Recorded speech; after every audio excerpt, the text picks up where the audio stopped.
Sebelum menonton video ini, alangkah baiknya jika di-subscribe dulu, supaya kita nampak bahwa kita punya perasaan. Orang Nias ini termasuk suku yang suka merantau. Siapa sih yang tidak mengenal dengan Kota Padang, kota terbesar di pantai barat Pulau Sumatera sekaligus ibu kota dari Provinsi Sumatera Barat, Indonesia. Menurut salah satu sejarawan Universitas Andalas suku Nias Padang, Anatona Gulo, luas Kota Padang sekarang dengan Padang dahulu berbeda. Sekarang Kota Padang lebih luas. Ketika di masa pemerintahan VOC Belanda pada akhir abad 17, yang termasuk Kota Padang adalah daerah sekitar bibir pantai, kira-kira dari Teluk Bayur, Bulu Emahaven, sampai Ula Karangpurus, dan arah ke timur sampai ke Simpang Haru. Dahulunya Padang ini dikelilingi oleh daerah Padang Pariaman.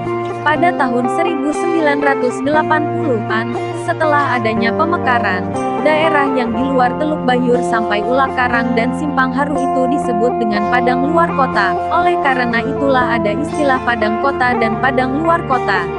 Lantas suku apakah pendatang paling awal di Kota Padang? Kalau pertanyaannya siapakah penduduk asli Kota Padang, maka kita mengacu kepada daerah yang kecil tadi, Teluk Bayur sampai Ula Karang dan Simpang Haru. Dan boleh dikatakan salah satu pendatang awal ke Kota Padang itu adalah suku Nias, karena orang Nias ini termasuk suku yang suka merantau. Namun mereka tak punya pilihan soal daerah tujuan merantau ini, dan daerah tujuan utama rantau mereka itu memang hanya ke daerah pesisir pantai barat Sumatera, ujar Ketua Jurusan Ilmu Sejarah Universitas Andalas ini. Di Aceh orang Nias banyak, di Sibolga juga banyak, di Bengkulu juga, di Melabuh juga banyak, tapi keberadaan orang Nias itu yang paling menonjol ya di Padang. Ia mengatakan, menonjolnya orang Nias di Padang tidak terlepas dari keberadaan Kota Padang sebagai pusat pemerintahan VOC Belanda pada akhir abad ke-17 dulu. Kota Padang di masa itu boleh dikatakan sebagai kota metropolitan dan kota besar, tentu menjadi daya tarik bagi orang untuk mengadu nasib. Faktor pertama kedatangan orang Nias ke Kota Padang adalah untuk merantau dan mencari peruntungan. Sementara faktor kedua adalah karena mereka didatangkan oleh orang-orang Belanda atau orang Cina untuk menjadi tenaga kerja di Kota Padang, karena mereka menganggap orang Nias adalah tenaga kerja yang ulet dan gigih. Dan di saat itu pada akhir abad 17 itu tidak banyak tenaga kerja orang Melayu atau orang Minang yang mau menjadi tenaga kerja kasar, sehingga didatangkanlah tenaga kerja dari Nias, jelasnya. Salah satu pemukiman terbesar orang Nias di Padang adalah di Purui.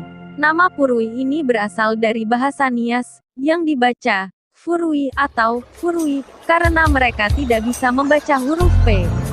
Ia menyebutkan, arti dari kata Purui itu adalah melipat.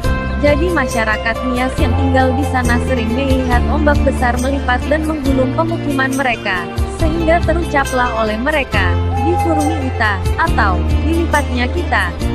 Hingga saat ini, kawasan Purui memang terkenal dengan ombaknya yang besar dan bergulung-gulung ketika menghempas ke tepi pantai. Itulah kenapa daerah itu dinamakan Purui. Ini dari bahasa Nias, dalam bahasa Minang tidak akan ditemukan apa itu Purui. Dan di sana, Purui, juga ditemukan makam-makam orang Nias, ujarnya. Selain Purui, nama-nama daerah lain di Kota Padang yang berasal dari bahasa Nias yaitu Wiligu, sekarang berada di kawasan Pasar Raya Padang, Banuara, sekarang Banuaran, kemudian Sitebay, sekarang Siteba. Masing-masing daerah ini ketika didatangi orang Nias masih dalam keadaan belum ada penghuni. Kemudian mereka menghuni daerah tersebut dan menamainya